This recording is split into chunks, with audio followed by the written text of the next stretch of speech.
আসসালামু আলাইকুম বন্ধুরা, কেমন আছেন? নিশ্চয়ই অনেক ভালো। আমি আলী ওমর চলে এলাম নতুন আরেকটি ভিডিও নিয়ে। তো আমার দোকানটা আপনাদের দেখাই। এই দোকানে আমি বেশ কিছু ভিডিও ইউটিউবে আপলোড দিয়েছি, আপনারা দেখেছেন। তো আমার দোকানটা আপনাদের দেখাবো। তো দেখেন, তো আরেকটি কাজও করে দেখাবো আপনাদের। তো এই হলো আমার দোকান। এই দোকানেই আমি কাজ করি, আমার নিজস্ব দোকান। তো আজকে আপনাদের একটি সিআরটি টিভি কাজ করে দেখাবো। দেখেন, এই টিভিতে পাওয়ার আপ ইন্ডিকেটারটা জ্বলে আছে, কিন্তু স্ক্রিনে কোনো আলো নেই, কিন্তু সাউন্ড আছে। তো আপনারা শুনতেছেন সাউন্ডের শব্দটা। তো এটা আমরা অবশ্যই টিভিটা খুলবো, খোলার পরে আপনাদের দেখাই। স্টেপ বাই স্টেপ কাজ করলে অবশ্যই করা সম্ভব। তো এই বিষয়ে যদি কোনো সমস্যায় পড়ে থাকেন ইলেকট্রনিক্স, আমাকে ফোন দিয়ে আমাকে কমেন্টে জানাতে পারেন। তো আমি আশা করি সলভ করার জন্য চেষ্টা করব। তো টিভির জ্যাকগুলো আমি একে একে খুললাম, খুলে সার্কিটটা উল্টালাম। তো এবার আমি একটি মাল্টিমিটার নিলাম। মিটারে আপনাদের দেখাই এই প্রেজেন্ট ভোল্টেজগুলা, আমাদের অ্যাকচুয়াল যে ভোল্টেজগুলো থাকে ওটা ঠিক আছে কিনা। তো আমি 220 ভোল্টে কানেক্ট করতেছি।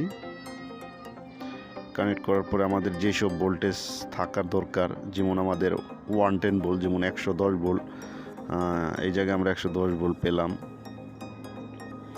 তো 110 ভোল্টের কিছু কম আছে, 100 ভোল্টের একটু বেশি, হয়তো 102-3।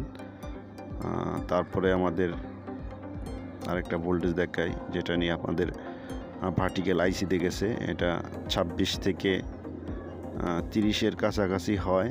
তো এই জায়গায় আমরা 20-এর একটু বেশি পাইতেছি। তো আরএজি সেকশন থেকে হয়তো ভোল্টেজটা কমানো আছে। তো তারপরে আমি আরেকটা ভোল্টেজ দেখাইতেছি, সাউন্ড আইসিতে 10-এর একটু বেশি আছে। তো এই জায়গায় 15 থাকার কথা। যাই হোক, কিন্তু আমাদের সবচেয়ে বড় সমস্যা হলো আমাদের টিভিতে আলো আসতেছে না। তো এর জন্য আমাদের যে একটা আছে, রেজিস্ট্যান্স আছে, দেখেন আপনারা, আমাদের যেটা ফ্লাইব্যাগের লাইন যায় ওইটা। তো আমরা ইনপুটে দেখেছি, আউটপুটে আমাদের ভোল্টেজটা কত সেটা দেখতে হবে। দেখেন, আমরা আউটপুটে কোনো ভোল্টেজই পাইতেছি না। তো এই ক্ষেত্রে যদি পাওয়ার আউট ট্রানজিস্টর যদি সমস্যা থাকে, যে এই সব লাইনে মানে শর্ট থাকে, তাহলে কিন্তু ভোল্টেজটা ড্রপ দেওয়ার সম্ভাবনা সবচেয়ে বেশি থাকে। তো আমাদের পাওয়ার আউট হরাইজন্টাল আউট ট্রানজিস্টরের কালেক্টরের কোনো ভোল্টেজ পাইতেছি না। তো এই ক্ষেত্রে আমরা রেজিস্ট্যান্সটা ওপেন করে দেখতে পারি যে রেজিস্ট্যান্সে আমাদের ভোল্টেজটা ঠিকঠাক আসতেছে কি না। তাহলে আমরা বুঝবো যে আসলে আমাদের সমস্যাটা কোন জায়গায়। তার আগে আমরা এটাও করতে পারি যে হরাইজন্টাল আউট ট্রানজিস্টরটা কালেক্টর পয়েন্টটা ওপেন করে দেখতে পারি, রেজিস্ট্যান্সটা ওপেন করে দেখতে পারি। যেহেতু রেজিস্ট্যান্সটা আমরা ওপেন করে দেখি আগে সর্বপ্রথম, যে এই জায়গায় ভোল্টেজ আসে কি না।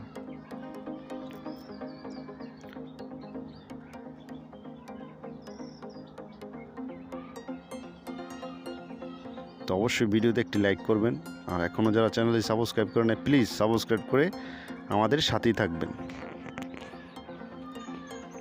তো আমরা রেজিস্ট্যান্সটি ওপেন করেছি, ওপেন করে আমরা ভোল্টেজটি পাইতেছি না। এই যে এটা হলো রেজিস্ট্যান্স, এটা ফিউজ রেজিস্ট্যান্স বলে। তো আমরা এটা চেক করব মাল্টিমিটারে। দেখেন, আমি X10 রেখেছি, X10 রেখে আমি এটার মেজার করব, দেখব যে এটার রেজিস্ট্যান্সটা কাটা আছে কিনা। বন্ধুরা, হ্যাঁ, আমাদের এই রেজিস্ট্যান্সটা কাটা। তো আমরা ফিউজ রেজিস্ট্যান্স একটা লাগাবো। তো আমাদের পুরাতন যে সার্কিট আছে ওইটার থেকে আমরা লাগাবো। আপনারা ইচ্ছে করলে নতুন কিনে লাগাতে পারেন। তো আমি দেখালাম আমার মিটারটা কিন্তু ঠিক আছে, দেখতেছেন। তো আমি এই যে আরেকটা ফিউজ রেজিস্ট্যান্স দিলাম। তো এটা আমরা এটাই লাগাবো।